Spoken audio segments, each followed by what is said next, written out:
Good Wednesday morning to you, Matt. Good to have you back. Thank you, Hugh. Good morning to you. I want to begin with Dan Senor, who is frequently a guest on your podcast with the Commentary Gang. Dan dropped a podcast last night with Nadav Eyal. I don't know if you've had a chance to hear it. I played the key portion for the audience just now. In 6 hours, Israel did more damage to Hezbollah than they did in the 34 days of war in 2006. Are you surprised by the precision and the devastation wrought by the Israeli Air Force? I don't think the capabilities or skill of the Israeli Air Force surprise me. I'm more surprised at the international reaction to Israel's self defense. Just to take a step back, Hugh, Hezbollah, which is a terrorist army that occupies and controls Lebanon, a sovereign country, has been firing rockets into Israel since October 8th, 2023. There was no occupation of Lebanon. Israel left Lebanon almost 25 years ago. The Hezbollah has nothing to do with the Palestinians. They're a Shiite militia that's armed by Iran, like Hamas. But they've been firing indiscriminately on Israel. And yet, when Israel takes steps, remarkable steps, including the pager plot last week, then this air campaign beginning this week to defend itself, the international community, including the United States, comes down on Israel. I think this has it entirely backward. Where is the pressure on Hezbollah? Where is the pressure on Iran? That's what I want to see. I want to know where Kamala Harris is because in 2006, the United Nations passed a Security Council Resolution 1701, which called on Hezbollah to withdraw behind the Litani River. They have not done so. The international body should be demanding that its UN resolutions be complied with, not giving speeches at the General Assembly. But I do wonder what you think Israel will do now because overnight, after that devastation, Hezbollah, sort of the forward division operating force of Iran, launched a ballistic missile at Tel Aviv. What would we do if anyone launched a missile at New York? Because Tel Aviv is Israel's New York. Well, we would retaliate strongly. The Iron Dome protects Israel from most ballistics missiles, but the Dome is not foolproof. I think Israel has to figure out a way to end these attacks, and that may mean some type of ground incursion into Lebanon to push Hezbollah back beyond the Litani River. One of the consequences of that indiscriminate missile and rocket firing that's been going on for almost a year now is that there are tens of thousands of Israelis who have had to evacuate their homes in the northern part of Israel, now entering a second school year for the children, not being able to attend school in the communities where they have grown up, people having to find new economic situations. This is not a sustainable situation. And for much of the past year, Israel has been focused on Hamas and Gaza. Now we're at a situation where the IDF has, I think, security control or something close to it over Gaza. And it's really just a question of methodically going through the tunnels and attacking and destroying Hamas assets as they are encountered. So Israel can now focus on the threat from the north. So I do think that Hezbollah could end this situation by stopping its attacks on Israel and complying with UN resolutions. And the fact that it isn't may be forcing Israel to take more drastic action. Well, I think that drastic action, I want your reaction to this, Matt Continetti, is to strike at Iran, to hit Cargill and their export facilities. Very few civilians would be involved in that attack. Hit the Quds Force, hit the head of the IRGC. Iran has never been in a battle where they lacked air superiority, except Operation Praying Mantis in 1988 when Reagan sunk a great deal of the Iranian Navy. It is time to go for the head of the snake. And I think if they do that, if they just simply say, no more messing with your proxies, if the Houthis hit us in Tel Aviv, if Hezbollah aims at Tel Aviv, we are hitting Iran because you supply it all. Why keep up the fiction? Matt, we didn't. World War II, Yeah, we hit Tokyo with Jimmy Doolittle early on. We didn't go to Guadalcanal first. right. What do you Well, think? this is the strategy that the former Israeli Prime Minister Naftali Bennett has been advocating. You go at the head of the octopus, not the various tentacles. I think Prime Minister Netanyahu and the Security Cabinet have a different view. They think that by taking off the tentacles one by one, you're weakening the head of the octopus. And so if you degrade Hezbollah, then that may make it easier down the road to confront Iran and its nuclear program. I think the missing element here is the United States. Israel and the United States together could end this war overnight by pursuing the course you suggest, Hugh, by taking the fight to Iran. And we have every reason to do so. I mean, just yesterday, Donald Trump was briefed on the multiple assassination attempts against him, the many multiple assassination plots that are being organized against him, all of them having ties to Iran.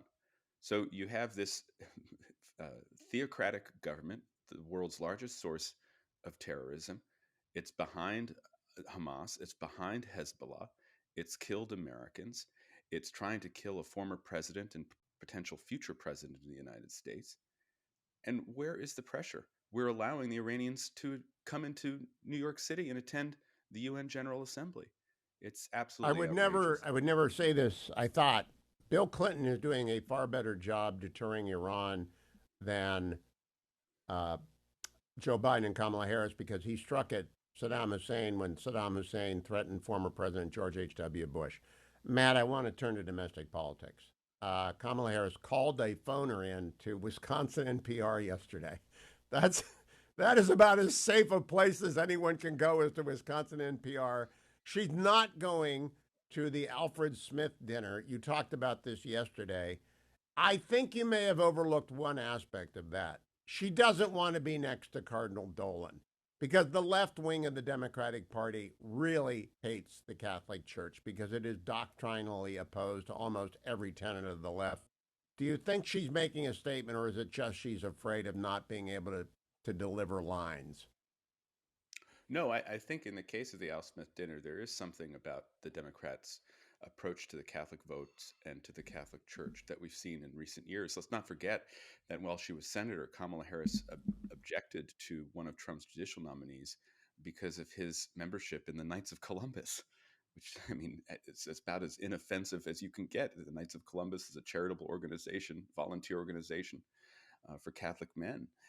Remember, too, the late Dianne Feinstein telling Amy Coney Barrett at one of her nomination hearings that, you know, the dogma lives within you because just now Justice Barrett Deeply is within a you. committed Catholic. Deeply Yeah, within you. the dogma lives within you. So there's definitely kind of a superciliousness or a kind of a skepticism bordering on prejudice that many social progressives feel toward committed Catholics. And so I could see why that might present a political problem for Harris as she's invited to this dinner. Of course, the last Democratic nominee not to go was Walter Mondale in '84. And as Cardinal Dolan pointed out, look what happened to him. Yeah, he did.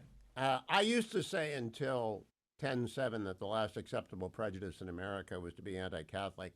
It is obviously now acceptable in many cities and on many campuses to be anti Semitic and to do so quite brazenly. And you cover that well on commentary. I want to turn to the polls before I lose you, Matt. Yesterday we had four. CNN national poll of 2,074 likely voters, Harris plus one.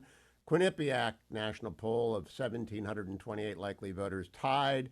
But Reuters Ipsos, a likely voter poll of 785, Harris plus six.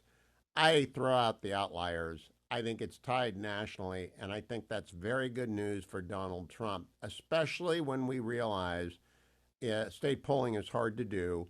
The Wisconsin poll that sticks in my head was the poll done by ABC Washington Post, and I work for the Post as a columnist. Do not like to criticize them, but facts are facts. A week before the election, Post ABC said Wisconsin would go for Joe Biden by 17 points. Wisconsin went for Joe Biden by 0.63 points. Obviously, pollsters don't know how to do this anymore. Why are we still reading them, Matt? Well, I guess we need something to do, but you're absolutely right, Hugh. The pollsters missed the Trump vote in 2016. They missed it again in 2020. If they miss it in 2024, anything like they did in 2016 or 2020, the fact is that Donald Trump is ahead of Kamala Harris right now and would win every swing state if the election were held today.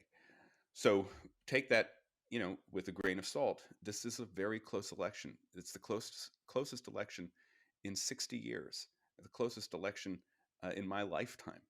And the question is why? Well, I think we know Donald Trump. He is who he is. You either love him or you hate him. You support him or you don't. People don't know Kamala Harris. They're not sold on her.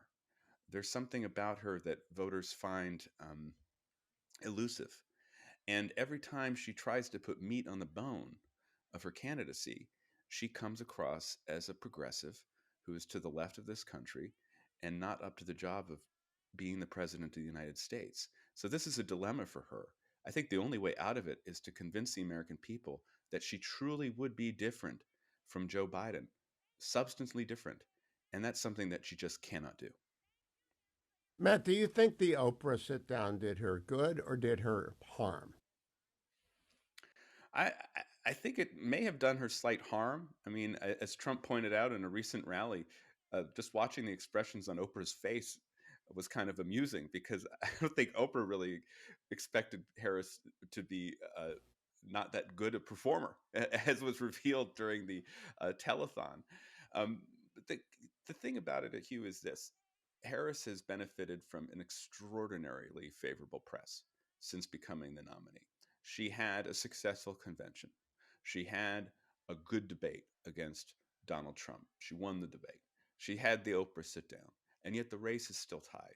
And what that says to me is that there's a real reluctance among many voters, independent voters in particular, to embrace Kamala Harris. Why? Well, one reason is kind of the missing elements of her candidacy I just mentioned. But another element is this is still the Biden economy. This is still the Biden border. This is still the Biden global chaos. And Harris is a part of it. People understand that. And so she And has you to be the can't. candidate of Matt, change, and she's not. stand by. I want to ask you about J.D. Vance and Tim Walz next week. We'll do it off air, put it on the podcast, play it in the morning. Don't go anywhere, America. I'm going to stick with Matt Continetti on the upcoming vice presidential debate. Stay tuned. Welcome back, America. Hugh Hewitt talking with Matt Continetti.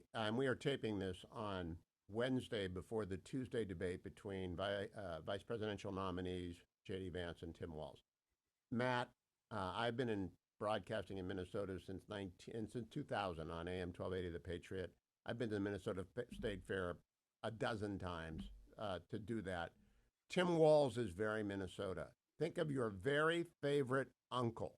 And if you don't have one, then your very favorite friend of your dad.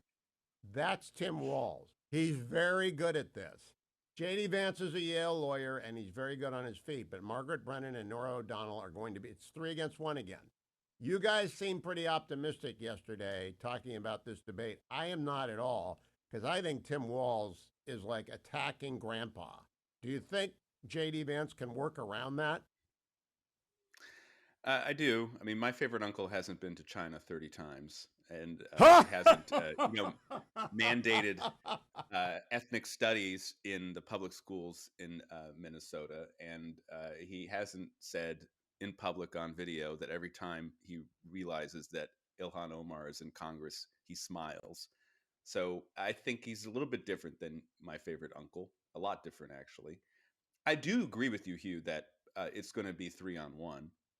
And how they're going to come after J.D. Vance. They're going to talk about the Haitian immigrants in Springfield and the line that Donald Trump used about eating pets, cats, and dogs. They're going to talk about the childless cat ladies. Somehow cats have become the pet of the election. And they're going to talk about Project 2025 and whether J.D. Vance is too extreme, right? So if I know that, then J.D. Vance knows that, and I think that he's pretty smart on his feet, and he's doing a lot more preparation than President Trump does for these debates. So I think, look, it's not going to be a guaranteed Vance victory. I didn't want to suggest that on the podcast for commentary, but I do think it's going to be an interesting fight between two politicians with two very different styles. I think JD is going to ignore whatever Walz says and go right at Kamala Harris again and again and again and again and again and again. You don't matter, Tim. Let's talk about the border. You don't matter, Tim. Let's talk about Bidenomics. You don't matter, Tim. Let's talk about the ACLU questionnaire. But I don't think Tim Walz is a knockover. Let me close by asking about the publication date of The Good and the Bad, the forthcoming book by Matt Continetti, which is getting a lot of press on the Commentary podcast. Do you enjoy doing that? 2 days ago, you guys didn't drop it till 2 o'clock in the afternoon. I was mad at you. You need a regular schedule. It needs to drop at 9:30 so I can listen to it. We have changed our distribution mechanism, Hugh. So we're working on it and getting it to you. It's like dealing with the U.S. Postal Service. Sometimes there's the delay between recording the podcast and getting it to the audience. We do enjoy doing it. And yes, my tome, The Right and the Wrong, is what I'm working on, because I've noticed that it's very easy to set yourself up as an intellectual authority. All you need to do is write a book about a subject, and apparently you're the expert. So my tome is going to be Right and Wrong. It's going to have all the answers, and it's coming soon to a bookstore near you. Thank you. And followed quickly by Abe Greenwald. It's worse than that. Thank you very much, Matt Continetti. I'll be listening today on the Commentary Pod. Thank you.